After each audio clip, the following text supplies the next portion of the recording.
Hello everybody, how's it going? This is Jake with Mind Over Mind. Today I'm going to be reviewing Pohatu, Master of Stone. Let's begin.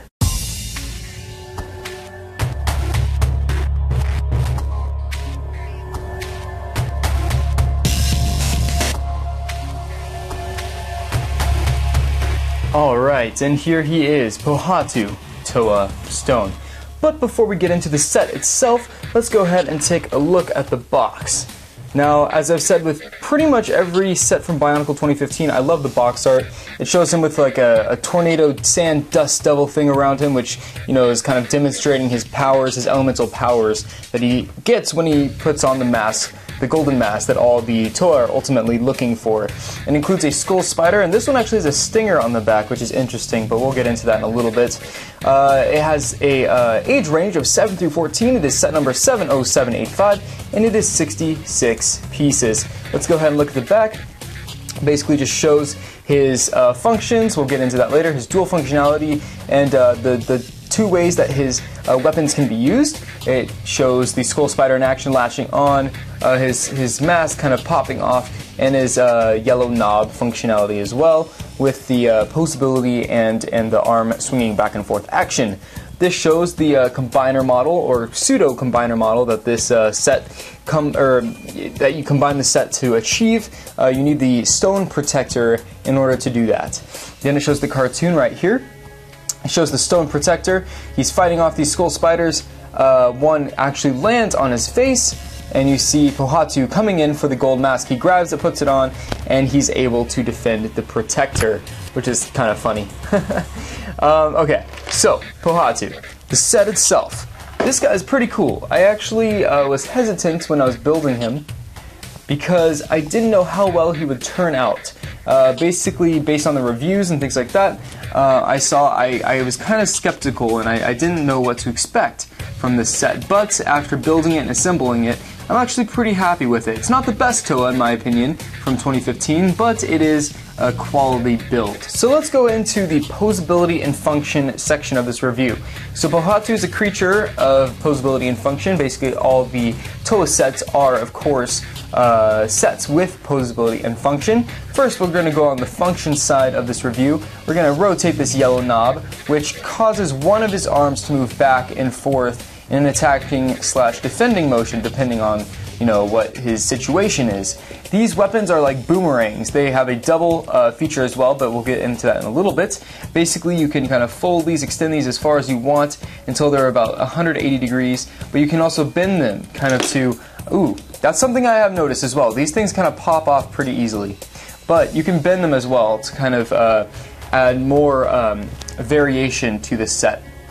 So of course he has those for both hands, but you do notice that when you turn the knob, only one arm goes back and forth. So that's a very interesting design feature that the LEGO team behind the Bionicle sets made. So it's very cool, actually.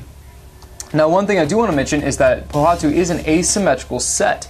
You can see that these two arms, though containing a lot of the same pieces, are different color. You see these neon kind of yellow-green pieces right here, but on this side it's black, on this side brown armor, on this side silver. There is a silver piece right there, but I do actually like the rugged unevenness of this character. It kind of makes him seem like a wastelander. Kind of harkens back to his original 2001 build from the original Bionicle line. It just kind of shows these two spikes, kind of just show that he has been out in the wilderness, and, you know, that's kind of to be expected. His chest print is very cool. I actually really like it. It's reflective, which is pretty awesome. I love reflective prints and molds and things like that. But it just shows like the sand kind of texture, kind of like a cracked earth type of feel. And then he has like a vent right here that I'm assuming is, you know, part of his biomechanical get-up, what kind of makes him work. And then he has these two spike things on each side and a couple of dot things on each side as well, kind of resembling bolts in a way. Now, one problem I do have with this set is that there are these open ball joints, and there's kind of a gap right here between the actual piece itself, the torso piece itself, and the gearbox. Now, if you dissect this set, I'm not sure how well I'm going to be able to pull this off. I did it pretty well. But you notice that there's kind of two different sections of the set. This is the gearbox, and this is kind of what makes Pohatu work, kind of under the hood. So this is like the whole rotating function and everything like that. So this is kind of like the back side. This side is kind of the aesthetic side of the set. It just has his head stock on there as well, and his legs are attached to this. So when you put these two together, it kind of gives a very different look. Let me see if I can put that on there. There we go. It kind of gives like a different look, and it's kind of gappy there. So that's basically the point I was trying to make. So I said earlier that these boomerangs actually have a dual function. They can be used in a different way. He also has this extra dagger, which if you don't recognize this piece from a long time ago, this is a Roxy spear end slash spear tip. So I'm going to set him up with his dual functionality, and we're going to get back in 2 seconds. So here's Pohatu with his secondary function, basically the second mode that his weapons can come into play.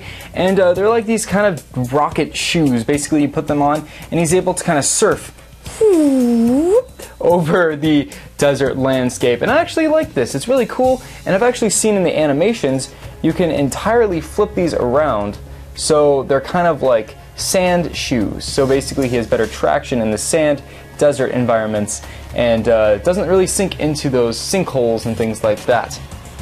So I like that as well. Pretty cool. He also has that Roxy dagger, which I pointed out earlier. Basically gives him a secondary weapon, which is very cool. I like that secondary option. It's just gives you more choice and everything like that. Now his last function that I will go over is his mask itself. You press down on the brain stock or eyepiece right here, and it sends the mask flying off. It's part of the knock the mask off your opponent mini game that each of these Toa kind of have built in. The mask itself is very cool. It's actually very different, kind of a departure from the original mask. Although there are some similarities, there are a lot of things that are different as well. So let's go ahead and grab the old mask so I can do a comparison. Alright, so this is the original 2001 Pohatu mask, and here's the new one. You can see it's been quite a bit streamlined. Looks way more aerodynamic. The eye holes look pretty much the same, although they're very, very small on the new version. And you can see that those ventilation slits are still intact on the sides. He also has that same seal type peg, because that's where the peg went. He has that same peg look on the front of the new mask, so that's very cool as well. He also has that top slit. It just looks like a very modernized version, and it looks very aerodynamic as well. So it's very appreciated. It does look kind of, it looks very different at the same time as it looks very familiar. So that's very cool for old Bionicle fans. Now, of course, we get a golden version of this mask that comes with this set. So if we go ahead and slap that on there, he basically is powered up, and he now has the ability to control his elemental powers, which is very cool. Very nice story plot detail. It also comes with a skull spider right here, so basically I'm going to pan down so we can see the full effect of this little figure that comes with each Protector and Toa set. So basically, Skull Spider, these are kind of like the villains in 2015 slash 2016. Basically they kind of crawl around on all fours. Of course it is a mask, which is very cool, but this one has a stinger on it, so it's interesting to see why they gave the desert ones kind of a more scorpion look.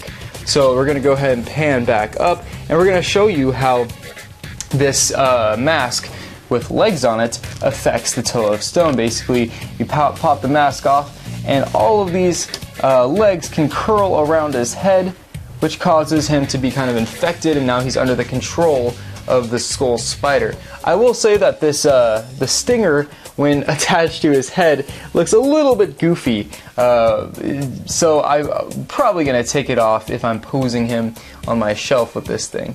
But yep, that's the Skull Spider. You pop the, after unfurling his legs, you pop the mask off, boop, and there it goes. And there he is, Pohatu, with his mask of power. Now he's completely in control of himself and will not attack any other Toa. So very cool in my opinion. So of course that is Pohatu, Toa of Stone. Do you like this set? Do you want this set? Do you already own it? Let me know in the comments below. I want to hear what you guys think. Anyways, this has been Jake with Mind Over Mind, and I'll catch you guys in the next Bionicle review. Peace out.